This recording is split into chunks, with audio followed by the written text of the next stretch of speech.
Vénérable Maître Yakimi Aramed, vous dites souvent, je cite, « Quand on est dans ce corps, on n'est pas plus merveilleux que les âmes qui l'ont quitté. » Expliquez-nous pourquoi. Et maintenant, je voudrais encore poser une autre question. Est-ce que quitter ce corps est donc une élévation des âmes? Vénérable Maître. Bon, le problème est que vous êtes tellement satisfait dans ce corps et tellement vous êtes immature que vous pensez que quand on parle de la vie, c'est seulement de vous qu'on parle. Puisque moi j'entends toujours les vivants, les morts, les vivants, les morts, les vivants, les morts. Donc les vivants sont vous et les morts sont ceux qui ont quitté ce corps, sont partis. Je vous ai dit dans une vidéo que ces gens-là ne sont pas fiers d'entendre que vous les appelez les morts.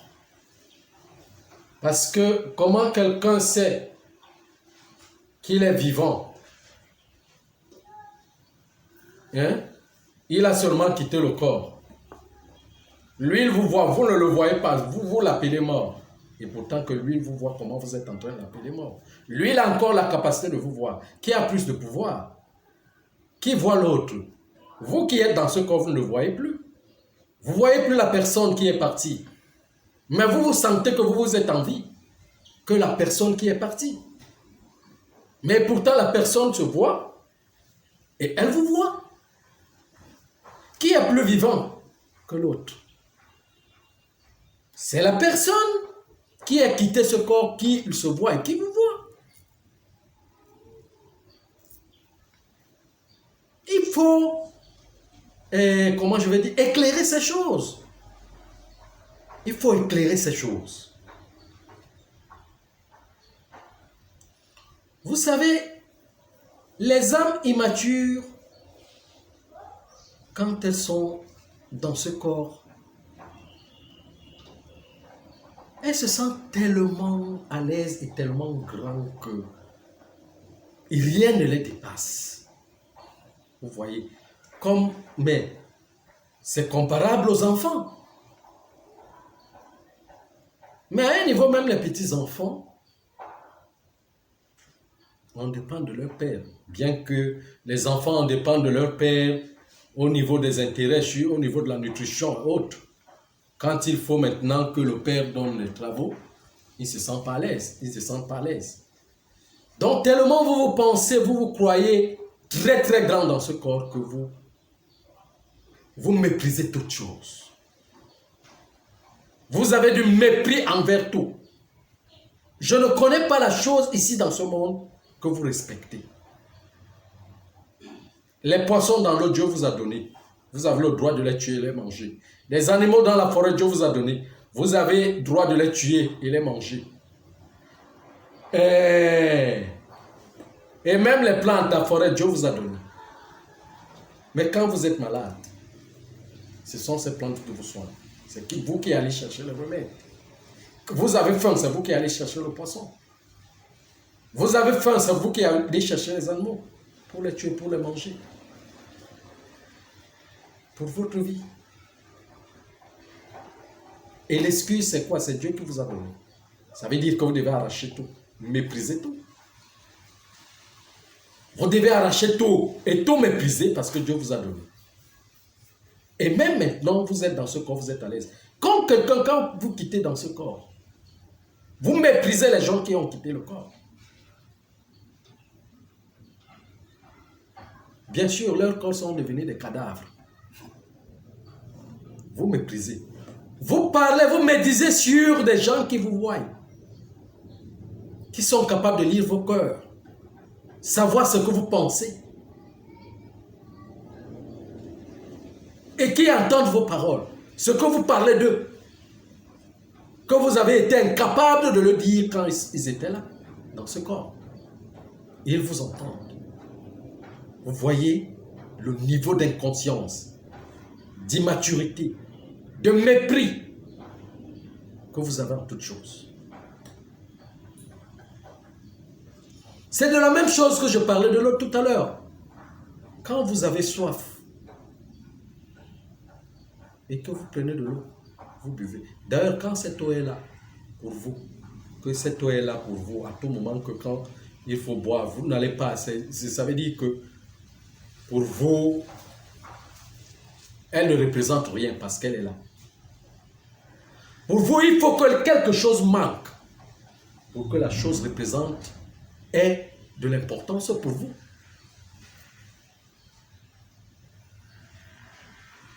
Vous avez tout. C'est pour cela que vous méprisez. Vous savez pourquoi vous n'avez pas du mépris envers l'argent? Vous n'avez pas... C'est la seule chose où vous n'avez pas du mépris. Parce que l'argent est une matière qui vous a dominé. Oui, les fabricants d'argent vous ont dominé vraiment. Ils vous ont dominé. Eux aussi sont dominés par l'argent parce que ils adorent cet argent comme si ça veut dire qu'ils aiment dans leur cœur compter des chiffres, des chèques dans les banques, ceci, cela. Ils adorent ça tellement que c'est la seule chose que je vois que vous donnez beaucoup trop de respect, d'amour et que vous êtes incapable de mépriser. C'est ça, l'argent. Même si les uns et les autres l'insultent, hein? Quand ça se présente, ces insultes vont partir. Ça va quitter. On insulte parce qu'on n'en a pas. On insulte, on me dit, mais dès que c'est là, le cœur change totalement. Il devient émotionnel, totalement comme quelqu'un qui est en train de... qui a atteint l'orgasme. Vous voyez un peu. Pourquoi ça? Je me pose des questions. Bon, à ce niveau. Puisque l'argent achète le confort, oui, c'est vrai. Bon, mais d'autres personnes aiment seulement le regarder. Il est là, il le regarde. Il le regarde. Vous voyez un peu. Mais le reste des choses, vous méprisez. Vous méprisez tout ce qui est vivant. Tout ce qui a la vie. Dès qu'une âme quitte ce corps, cette âme devient méprisante, méprisable. Comment voulez-vous donc avoir de l'amour? De quel amour parlez-vous?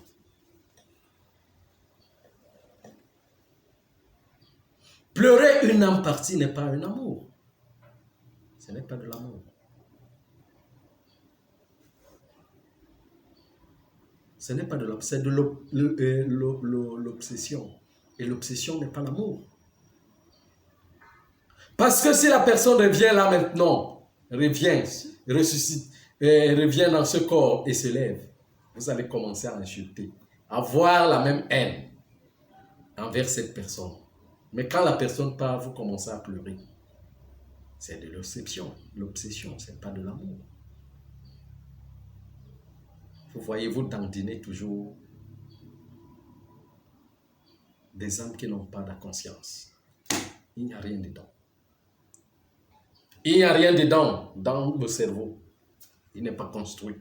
Le cœur est vide.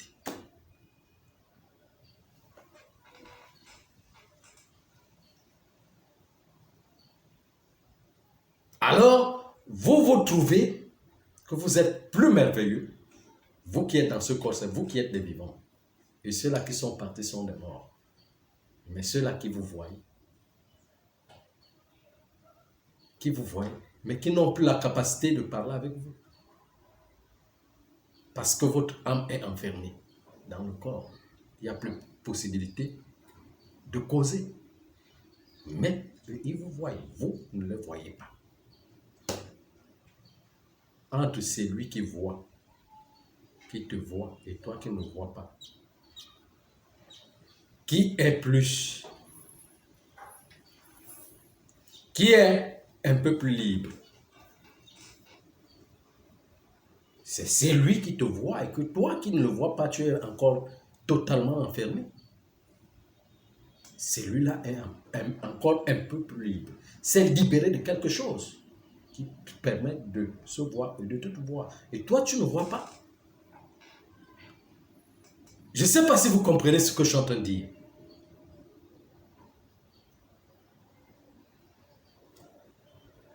Vous êtes donc merveilleux en quoi? Vous êtes sublime en quoi?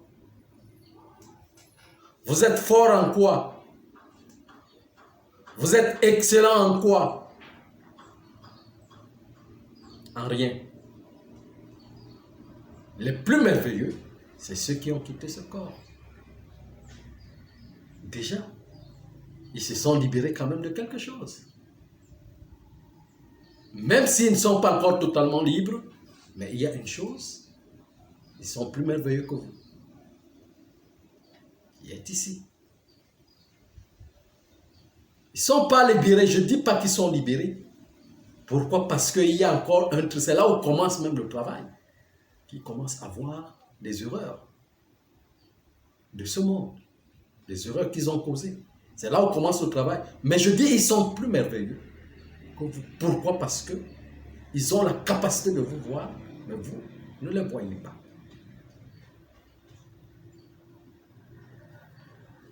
Oui. Vénérable Maître, maintenant, quel regard ont-ils envers nous qui sommes restés? Mais plutôt, c'est eux qui devraient vous mépriser même. C'est eux qui doivent avoir le mépris entre vous. Pourquoi? Parce qu'ils voient tous vos secrets. Vous êtes nus au milieu d'eux. Ils voient tous vos secrets, tout ce que vous cachez.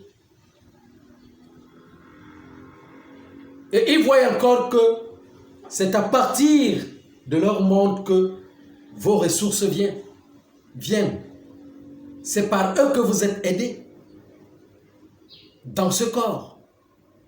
C'est pour cela que beaucoup de religions et dans la tradition travaillent avec les reliques, les ossements pour se relier avec les impartis. Parce que c'est à partir de là que viennent l'aide de ce monde, sur le plan physique, sur le plan matériel du corps. L'énergie vient de là-bas.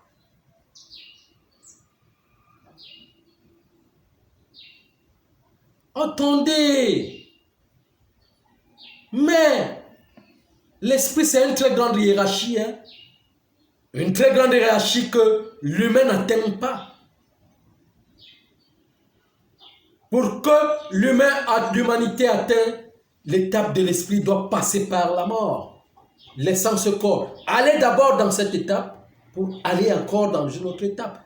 L'esprit, quand je dis l'esprit, ça veut dire que c'est lui qui est élevé.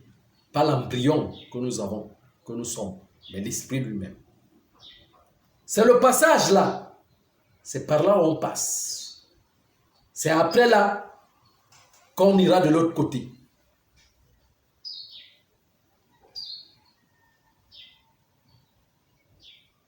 Vous voyez, ceux-là sont là comme vous qui êtes ici, qui avez la possibilité, nous qui sommes ici, qui avons la possibilité de voyager toutes les nuits pour aussi aveuglement contempler un autre monde, parce que c'est encore un niveau d'aveuglement, puisque le corps vital est toujours relié avec le corps physique. Et là, on peut aveuglement voir ce monde. Aveuglement, je dis bien. Mais pour le voir, pour voir ce monde clairement, il faut quitter ce corps complètement.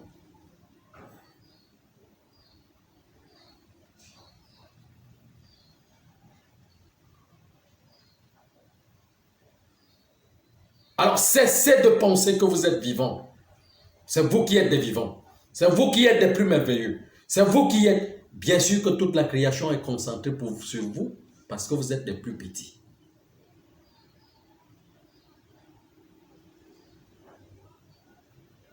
Toute la création est concentrée sur nous ici. Parce que ici, pour ce corps, parce qu'il est le plus petit de la création.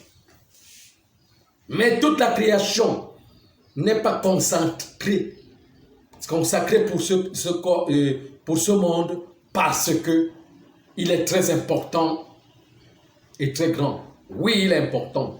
Parce que si ce monde échoue, tout le cosmos échoue. Tout le cosmos échoue. Et leur plus grand travail est axé pour ce monde. Parce que c'est ce monde qui crée beaucoup plus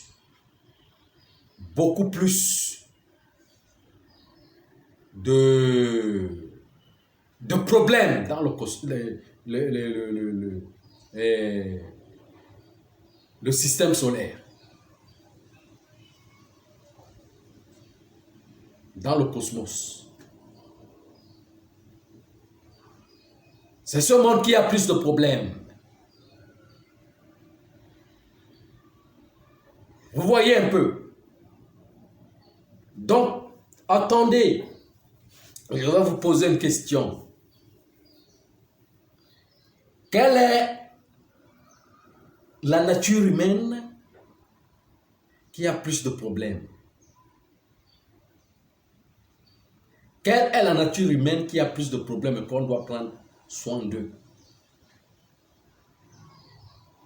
C'est les bébés, les tout petits. Tout le travail des grands est posé sur les plus petits, les bébés, les tout petits. C'est comme ça. Aussi pour les cosmos. Tout le travail des cosmos est posé sur les plus petits, les bébés, qui représentent l'humanoïde. Vous n'êtes pas grand, vous n'êtes pas l'homme, vous n'êtes rien.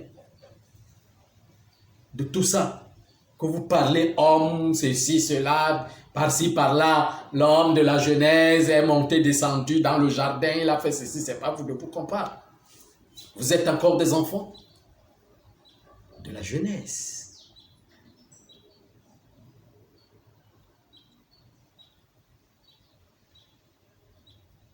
Les grands regardent, le travail des grands est reposé sur les bébés, les plus petits. C'est pour cela qu'on nous regarde, on veille sur nous, on prend soin de nous. Parce que nous sommes les plus petits. Quand vous revenez à ce niveau, c'est à ce niveau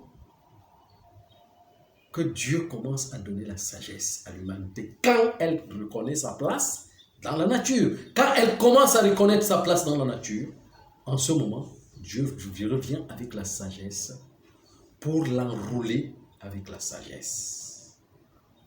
Mais quand vous pensez que vous êtes grand, alors faites ce qui est grand. Faites donc ce qui est grand, nourrissez-vous vous-même. Ne dépendez plus de rien. Vous priez donc pourquoi? Pour demander à qui? Quand on dit prière et demande, c'est pour demander à qui? Occupez-vous donc de vous-même.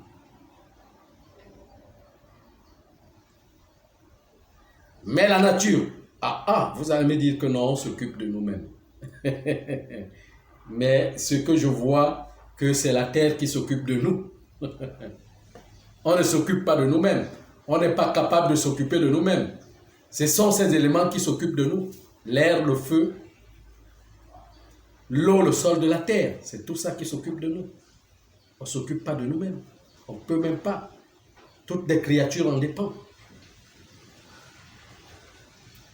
Hein? Toutes les créatures du monde entier en dépendent de ça. En dépendent des forces de la nature. C'est ce qu'il faut comprendre. C'est ça la réalité. Ne rêvez pas. Revenez dans la réalité. Vous n'êtes pas plus merveilleux que les hommes partis. Vous n'êtes pas plus vivant que les hommes partis. La mort, c'est pour ce corps. Quand il meurt, c'est le corps qui est mort. Mais l'âme ne meurt pas.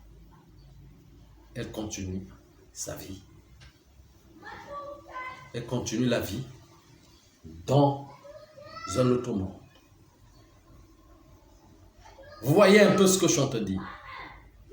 La réalité de la vie, c'est ça. Regardez la réalité en face. Affrontez la réalité. N'ayez pas peur de la réalité. Parce que c'est la réalité qui nous fait vivre. C'est ça l'histoire. Encore des questions? Non, merci, Vénérable Maître.